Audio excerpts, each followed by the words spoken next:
इतिहासाच्या पानावर, रयतेच्या मनावर, मातीच्या कणावर आणि विश्वासाच्या प्रमाणावर राज्य करणारा राजा म्हणजे रयतेचे राजे श्री छत्रपती शिवाजी महाराज। आज अखंड हिंदुस्थानासाठी सोन्याचा दिवस।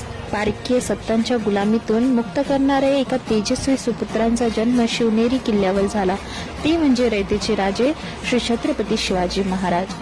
जीवाला जीव देणारा, मुठभर मावळ्यांना सोबत घेऊन दिलाच्याही तख्त्याला आव्हान देणारे एकमेव राजे, ज्यांना रयतेचे राजे अर्थात छत्रपती म्हटले जाते।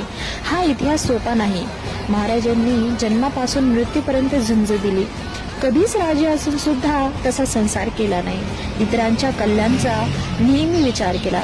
महाराजांसारखा आचार करण्यासोबतच महाराजांचे विचार व इतिहास महत्वाचा, कारण शिवछत्रपती शून्यातून विश्व कसे निर्माण करायचे ते शिकवते। हिंदवी स्वराज्यांचे संस्थापक, रयतेचे राजे, हिंदू धर्मरक्षक, राजनीती धुरंधर, क्षत्रिय कुलावधंस, श्रीमंत छत्रपती श्री शिवाजी महाराज, अशा थोर राजास मानाचा मुजरा। आपल्या सर्व मावळ्यांना शिवाजी महाराज यांच्या जयंतीनिमित्त हार्दिक शुभेच्छा।